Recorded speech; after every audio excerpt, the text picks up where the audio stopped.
Salut tout le monde, j'espère que vous allez bien aujourd'hui. Alors, je souhaite rentrer au cœur de l'emprise à travers cette nouvelle vidéo et vous expliquer ce qu'est l'emprise psychologique que peut exercer un être sur vous.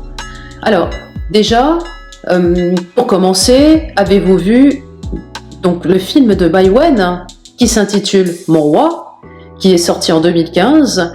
C'est donc l'histoire d'une passion destructrice où l'héroïne Tony, avocate forte et indépendante, qui succombe au charme ravageur et toxique de Giorgio, interprété par Vincent Cassel.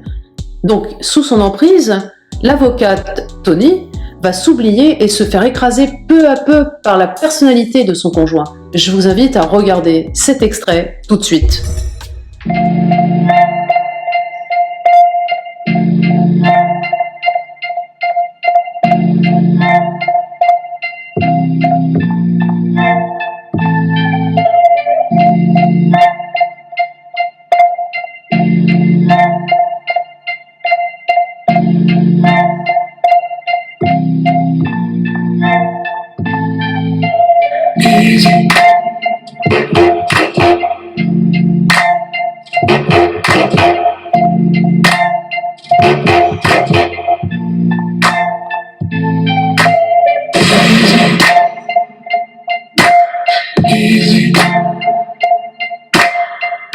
You break the bridle to me, losing control.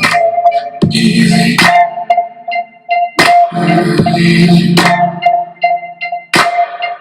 Crush what you're holding to me.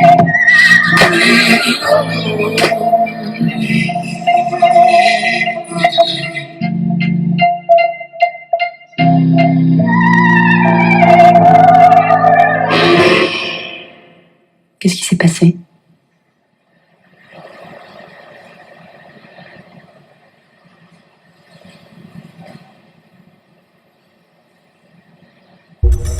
Alors, je vous invite à regarder ce film dont les scènes sont d'une vérité frappante. Je ne vous cache pas que ce film m'a complètement bouleversée. Et tellement je me suis retrouvée dans la peau de cette avocate, avec, heureusement à l'époque, l'enfant en moins quand j'étais avec la perverse narcissique.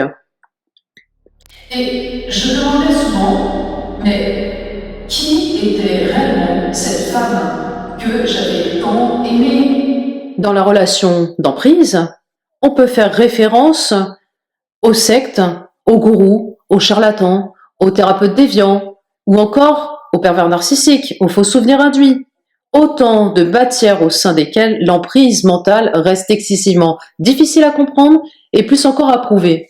Le manipulateur ou la manipulatrice mise tout sur le perfectionnisme, c'est-à-dire l'aspect irréprochable de sa personnalité sociale extérieure. Il n'a pas de personnalité interne propre, il a appris durant toute sa vie à mettre des masques en étudiant les personnes autour de lui ou d'elle, et en procédant par mimétisme. Et son objectif, comme vous le savez, est d'utiliser les autres pour parvenir à ses fins. Alors il faut savoir qu'on rencontre souvent ces profils pernicieux au plus haut niveau des postes de pouvoir, toutes professions confondues, mais on les retrouve également dans des classes sociales beaucoup plus modestes. En général, plus la position est élevée et plus le jeu d'emprise, de manipulation, de masquage de sa propre absence de personnalité est sophistiqué et bien sûr séduit les foules, et c'est là le danger. Dans la vie courante, ils sont virtuellement indétectables et ne peuvent être identifiés que par les témoignages des victimes.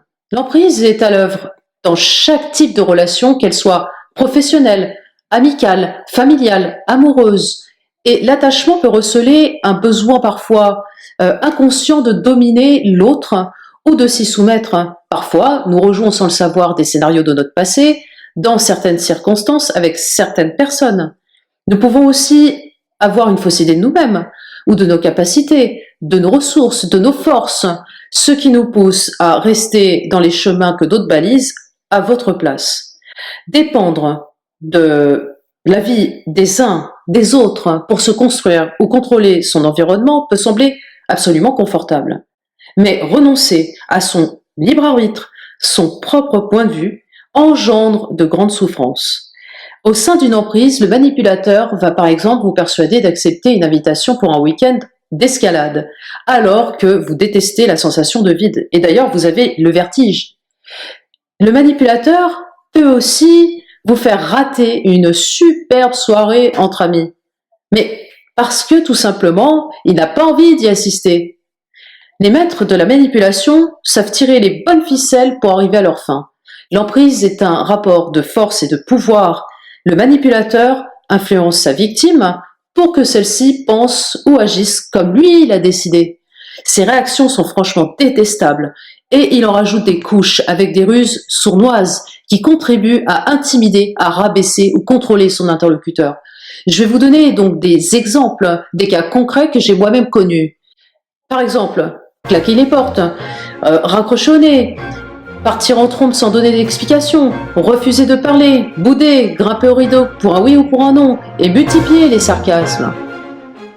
Vous le savez toutes et tous, le manipulateur est peu empathique, voire pas du tout. Ou alors, il ou elle fait semblant de l'être, d'où son port de masque. Il a perdu les notions de respect et d'écoute de l'autre. C'est un bulldozer sans pitié qui ne craint pas de tout piétiner et tout pulvériser sur son passage. La relation toxique est une relation déséquilibrée qui ne saurait être saine. Les risques encourus sont multiples lorsque vous vous retrouvez dans ce type de relation, comme la perte de votre identité, les dépressions, l'estime de soi en baisse, le manque de confiance en soi, ou encore l'auto-victimisation. Ces séquelles peuvent devenir permanentes si vous ne réagissez pas à temps. Le problème fondamental de l'emprise, c'est qu'elle vous rend dépendant affectivement. L'autre vous dévalorise et vous fait perdre vos repères, votre confiance en vous. Et du coup, vous avez donc besoin de lui ou d'elle. Plus vous serez dépendant de quelqu'un, moins vous aurez la force de changer la situation dans laquelle vous êtes. D'où la nécessité de réagir rapidement au début de la relation, par exemple. Alors, les amis, il faut apprendre à vous faire confiance et à moins attendre des uns des autres. On n'est jamais si bien mieux servi que par soi-même.